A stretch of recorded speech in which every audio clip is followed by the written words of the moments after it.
عشق کی جنون کی آنے والی ایپیسوڈ میں آپ لوگ دیکھیں گے کہ جمال جب جیل سے نکل آئے گا تو اسے پتہ بھی نہیں ہوگا کہ ایمن کی شادی کسی سے ہوئی ہے کہ یہ نہیں۔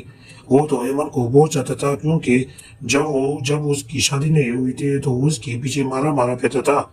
کبھی کہا جاتا تھا اور کبھی کہا جاتا تھا، مطلب اس کی پوری اس کے پیچھے انکوائری کرتا تھا کہ یہ کہیں غلط لوگوں کے ساتھ اٹھنا بیٹھنا تو نہیں کرتی۔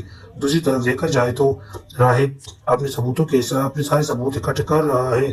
کچھ ثبوت تو اس نے اکٹھے کر لیے ہیں، کیونکہ ایک دن جب راہب عاتقہ کو فون کرتے ہیں کہ میں آفس آنا، میں عاتقہ کو کہتا ہے کہ کسی بہانے مجھے آفس بلاؤ، تو عاتقہ اس کو فون کرتی ہے۔ جب وہ اپنی بیوی کے ساتھ آفس جاتا ہے تو دیکھتا ہے دیکھتا ہے جیسے ہی دروازہ کھولتا ہے تو شیروز بیٹھے ہوتے ہیں۔ شیروز سے دیکھ کے حیران ہو جاتا ہے کہ آپ بھائی یہاں کیسے؟ راہب اسے دیکھ کے حیران ہو جاتا ہے کہ آپ یہاں کیسے؟ تو وہ کہتے ہیں کہ بس اب میں آپ کی جگہ لینا چاہتا ہوں اور میں اپنے بزنس کو کامیاب کرنا چاہتا ہوں، اس لیے میں یہاں آیا ہوں۔ تو اس پر راہب بہت حیران ہو جاتے ہیں، اسے کہتے ہیں کہ آپ کو تو کسی کی مشورے اور کسی کی سپورٹ کی ضرورت نہیں ہے، آپ تو بڑے بڑے فیصلے اور بڑے بڑے کارنامے خود سر انجام دے سکتے ہیں۔ مطلب وہ تن سے کہتا ہے کہ اس نے تو جو کچھ کیا ہے اپنے آپ کو اس طرح معصوم ظاہر کیا ہے کہ اس کا کوئی گناہ اور کوئی غلطی ہی نہیں ہے۔ اس پر شیروز کہتا ہے کہ ہاں، میں آپ کے سارے بزنس سنبھالوں گا۔ تو اس پر راہب چپ ہو جاتا ہے۔ اس میں ماہین آ جاتی ہے۔ ماہین شیروز کو کہتی ہے کہ ہم دونوں یہ آفس سنبھالیں گے۔ تو راہب کچھ بہت معافیا مانگتے ہیں، لیکن راہب چپ ہو جاتے ہیں۔ وہ کہتے ہیں کہ میں تمہیں معاف کر سکتا ہوں، لیکن میں تمہیں اپنی زندگی میں شامل نہیں کر سکتا، کیونکہ جب جمال دوسری طرف دیکھا جائے تو جب جمال جیل میں ہوگا تو اپنی ماں کو کہے گا کہ ایمن کیجیے، تو اس کی ماں کہے گی ایمن تو تم ایمن کا کیوں پوچھ رہے ہو، وہ تو کسی کی بیوی بن چکی ہے۔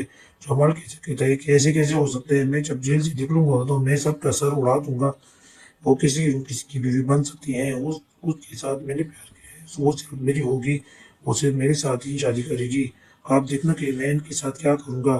تو اس کی ماں کہتی ہے کہ تم اس کی وجہ سے جیل تک پہنچ گئی ہو، تم ابھی تک نہیں سدھرے، بس وہ جانے اور اس کا کام جانے۔ کیونکہ دوسری طرف دیکھا جائے تو جب ایمن راہب کے ساتھ ہوٹل جاتی ہے تو اسے کہتی ہے کہ یہ وہ ہوٹل ہے جہاں پہ میں کام کرتی تھی، ATC۔ اس نے کہا تم ہاں جہاں کام کرتی تھی تم پھر ATC، اب تو اس ہوٹل کی مالکن تم ہو۔ تو اس پر وہ بہت زیادہ خوش ہو جاتی ہے، کیونکہ وہ راہب کے ساتھ اب بہت زیادہ پیار کرتی ہے، اور راہب بھی اس کے ساتھ بہت پیار کرتا ہے، کیونکہ وہ ماہین سے بھی یہی کہتے ہیں کہ یہ جو میری بیوی ہے اس کی سوچ بہت پازیٹیو ہے، اور یہ معصوم لڑکی ہے، میں اس کو دنیا کے آگے نہیں چھوڑوں گا۔ دنیا میں جو ظالم لوگ ہیں، مطلب شیروز کے سامنے کہتے ہیں کہ دنیا کے لوگوں کے سامنے اس کو میں خالی ہاتھ نہیں چھوڑوں گا، میں اس کا ماتم تک خیال رکھوں گا۔ ماہین رو کر چلی جاتی ہیں۔ اب پتہ چلے گا کہ آنے والی ایپیسوڈ میں کیا ہوتا ہے۔